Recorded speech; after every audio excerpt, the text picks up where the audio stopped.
What's going on, guys? Welcome back. In this video, I'm going to show you how to shoot a handgun in under 10 minutes. One of the things you'll hear all over social media is grip matters, your stance matters, all of the recoil management matters, only in consideration to getting rounds downrange as fast as possible. But if you cannot accurately shoot, none of that matters at all. A good example is you look at the stats of most law enforcement, you're talking under 20% hit rate. Most of them miss. Hey, big guy, how'd it go in there? I missed. So it doesn't matter if you get your rounds downrange faster if they're not on target. Some of you may have seen me do this, and I just want to demonstrate it again. I'm at 7-8 yards, something like that, 2 fingers, 1 foot. All right, so not exactly where I was aiming. This was my first one, but I followed up and then started aiming right here. But you see how accurate I am overall. Stance technically has nothing to do with you being able to put rounds on target. Your grip has nothing to do with you being able to put rounds on target. Recoil management and leaning over and stuff like that has nothing to do with you being able to effectively put rounds on target. All these things only aid you in your ability to get rounds downrange faster.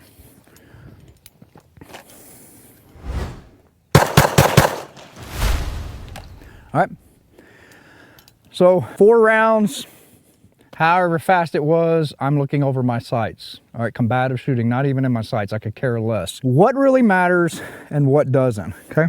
I don't care about your grip. We can teacup. We can hold the gun upside down. You can do anything you want as long as you follow a couple simple principles, and I'm going to show you what they are. Grip, trigger manipulation. If you think about your hands, we do this constantly throughout the day. The hands, the fingers don't move in unison, but they move simultaneously. So typically when we squeeze a trigger or pull something that has weight, we naturally want to start applying these hands, right? So what you have to do is isolate that grip, a good firm grip. These cannot move while you're pulling the trigger, which leads us into a proper trigger press. If you'll come on this other side, Alex, please, sir. When we're talking about manipulating the trigger or a good trigger pull, there's 2 things we want to look out for: a trigger jerk or a trigger slap, okay? A trigger jerk is my finger's touching the trigger and I just slam it back. Trigger slap is at some point the finger's not touching the trigger and I just slap the trigger. Okay, that's going to give you that 630 to 730. That low and left as a right-hander, just the opposite as a left-handed shooter, okay? What we typically see is people want to jerk the trigger for 1 or 2 reasons. If you look at my hand, it's shaking. That's your body's natural frequency. It's called oscillation. Yes, science! Your frequency from your heartbeat, your breathing, caffeine, just nervous system, things like that, okay? We can mitigate it, but we can't remove it. So it's called float the dot, make the shot. I can see that oscillation in my sights, but my sights are still on target, so it doesn't really matter, okay? So float the dot, focus on the trigger manipulation. Well, the way I'm gonna show you here is through slack out. So go ahead and make sure your gun's clear, take the slack out. You'll hit this first little stopping point, your first wall, some people call it. I call it 0%. When it fires, that's 100%. So slack out and slowly start squeezing, press into it, don't pulse. 5, 10, 15, 20, 25, 30, and the round goes off whenever it goes off, okay? I'm not trying to time the trigger breaking over. I'm trying to ensure that I show you exactly how to pull that trigger smooth and consistently. Now we can pull the trigger faster, 10, 20, 30, 40.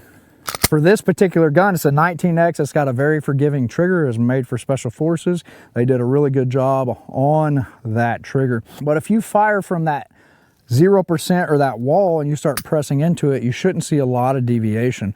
Where people see deviation is they're in that slacked area and then they slam it down. So the gun will hit that first wall and it's going to cause deviation in the sights to that 6:30, 7 o'clock for right-handed, just the opposite for your left-handed. So a drill that you can do, and what I would recommend, is you start at the 3-yard line. It's just a confidence builder, because remember, if you're learning how to shoot right now and trying to improve, there's no reason for you to go back to 25 yards or 10 or 15. Stay right here. I can visually see it easier, and then I can build from there, okay?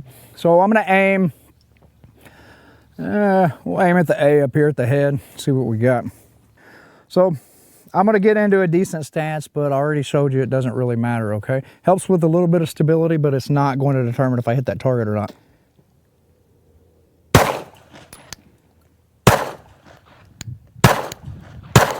All right, so just playing around, 4 or 5 shots, under a 50-cent piece, a little more than a quarter.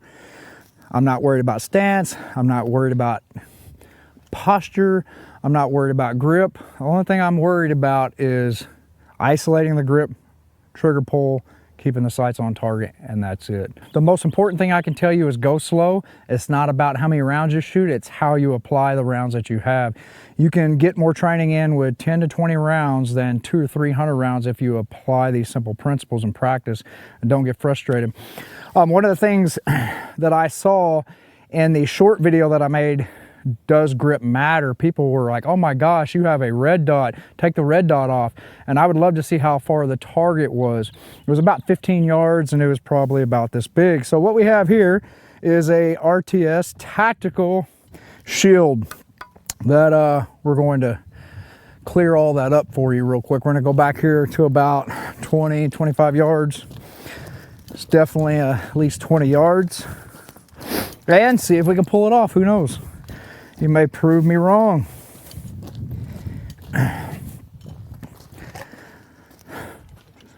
Iron sights, 1 foot, 2 fingers, single shot. Let's go check it out.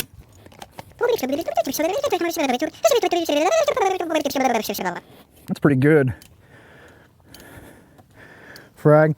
So there's the round. Now here's one of the things somebody said, I would love to see you do that in 3 inches at 25 yards. What's interesting is about 0.001% of the population can actually go at 25 yards and keep a 3-inch grouping with iron sights. There's at some point when this becomes unrealistic. Can I keep a 3-inch group, maybe 5 at 25 yards? Yeah, but combatively shooting, once again, I'm just showing you majority of the stuff that you're being taught by these instructors has no bearing if you can hit a target or not. It is literally maintain your sights on target at all time, isolate the grip, proper trigger press, and it will hit the target. All right, fine-tuning that trigger press and things like that are a little bit different story, okay? So let's check this out real quick.